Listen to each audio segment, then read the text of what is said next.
Annie placed her hand on the elevator's brake valve button. Jack, standing nearby, immediately panicked because he suffered from severe claustrophobia. Before he could even speak up to stop her, Annie had already decisively pressed the switch. A loud crash echoed as the elevator came to an abrupt halt on the 49th floor. Jack said Annie did it on purpose. Annie explained to Mike beside her that she didn't mean to do it. "You did it on purpose," Jack continued, and loudly cursed at Annie. Hearing Jack's verbal abuse toward Annie, Mike immediately ordered his dismissal. The girl was his granddaughter, and Mike was the boss of this company. At this moment, everyone trapped in the elevator, including Jack, were all his employees. Left with no choice, Mike pressed the elevator's emergency call button and lied, claiming someone had accidentally touched the brake valve, causing them to be trapped, and asked for maintenance personnel to come as quickly as possible. However, the staff responded that the brake valve was a critical device designed to prevent elevator falls, and tampering with it would cause malfunctions. Now they could only wait for firefighters to come to the rescue. Mike had no choice but to apologize to everyone on behalf of his granddaughter, saying he had caused trouble for everyone. At this point, the employees in the elevator didn't dare say much more. Just as everyone was anxiously waiting for rescue, Jack's emotions became increasingly unstable. Jenny, standing behind him, saw this and handed him a bottle of alcohol to help calm his nerves. At this moment, Mike suddenly spoke up, saying he would officially retire at the end of the year, and revealed that he would receive a substantial pension. Everyone looked at him with envious eyes.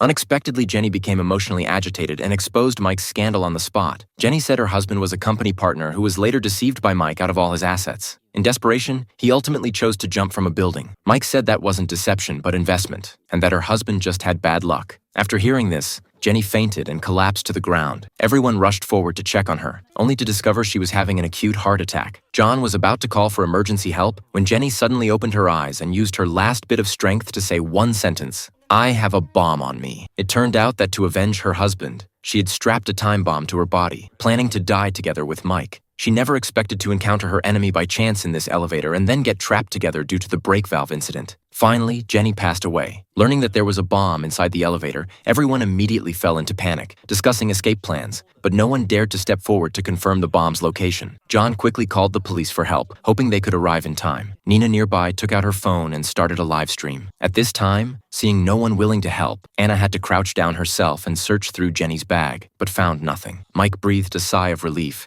thinking this was just a bluff. Just as everyone was secretly feeling relieved, Anna suddenly reached toward Jenny's waist and discovered the bomb. The entire elevator fell into instant silence. Nina in the live stream was so frightened that she immediately turned off the camera. After confirming the bomb was real, everyone frantically clawed at the elevator doors trying to escape, only to discover there was solid concrete wall outside. Fortunately, there was a small opening at the top. Mark, who was tall, grabbed an elderly woman's cane and tried to reach through the opening to press the external control button. Just as he was about to succeed, Annie carelessly pressed another button again.